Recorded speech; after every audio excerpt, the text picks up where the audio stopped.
The way we think determines how great we can become. This is a timeless truth that we can see in the lives of many successful people. In his famous book, Napoleon Hill wrote, "Whatever the mind can conceive and believe, it can achieve." But if this is true, why do so many people find it hard to succeed? Do they not think about their own future? Do they not believe in their own potential? Today's story will help answer these questions and teach a very powerful lesson. I promise that this story will be worth your time. Once, in a busy train station, there lived a beggar named Arthur. He made a living each day by asking for money from passengers who were waiting for their trains. One afternoon, while he was begging, he saw a well-dressed businessman walk onto the platform. Seeing the man's expensive suit and confident walk, Arthur thought, "This man must be very wealthy. If I ask him for money, he will surely give me a lot." With this hope, Arthur walked up to the businessman and held out his hand. But instead of giving him money, the businessman looked at him and asked, "Do you only take from people? Have you ever given anything to anyone in your life?" Arthur was shocked.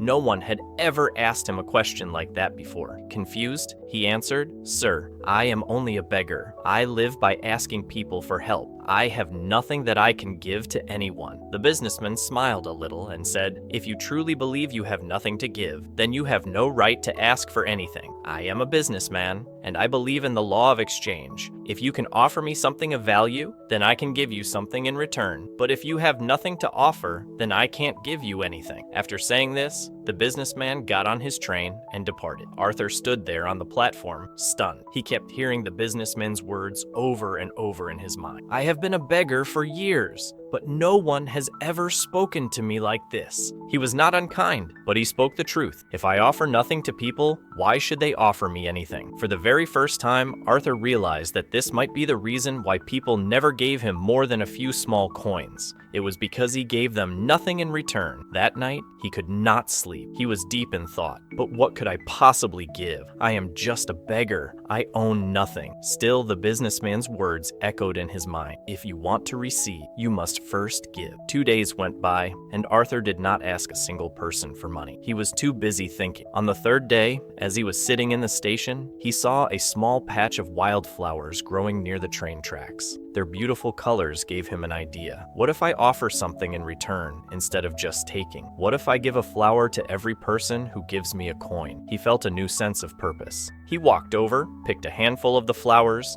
and returned to his spot. When a person gave him some money, he smiled and gave them a flower in return. To his surprise, people accepted the flowers with a smile. Some of them even thanked him. As the days went on, something amazing began to happen. More and more people started giving him money. He also noticed something interesting. As long as he had flowers to give, people gave him a lot more. But when he ran out of flowers, he received much less. So it is true, he thought. People like to get something in return. One day, while he was giving flowers in exchange for money, he saw the same businessman sitting on the train. Arthur excitedly ran over to him and said, "Sir, today I have something to offer you. If you give me some money, I will give you a flower in return." The businessman smiled, gave him a generous amount of cash, and took a flower. "You have learned the true meaning of providing value," he said. "Today, you are no longer a beggar. You are now a businessman." The train pulled into the next station, and the businessman got off. Arthur stood there, watching him leave. The man's words sparked a new thought in his mind. Am I really a businessman? He thought about it for a long time. Then, suddenly, he understood. I now know the secret of success.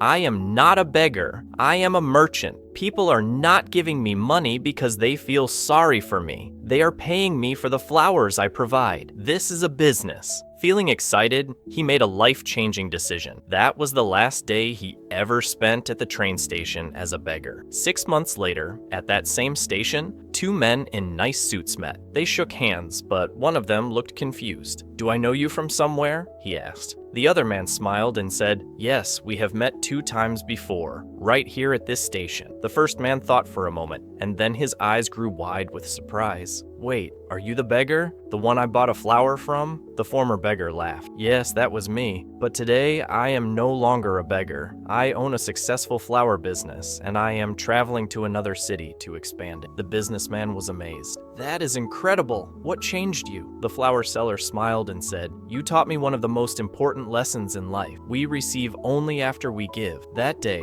I realized I was never truly a beggar. I was a businessman all along. I just needed to start seeing myself that way. The 2 men shook hands again, this time as equals. Then they boarded their trains, each heading toward their own future. Life is shaped by how we see ourselves. If you think you are small, you will stay small. But if you see the potential you have inside, you can achieve anything. So do not limit yourself. See yourself as strong, capable, and successful. Because when you change your thoughts, you change your future. If you like this story, give it a thumbs up, comment below on what you learned, and share it to inspire others. See you in the next story.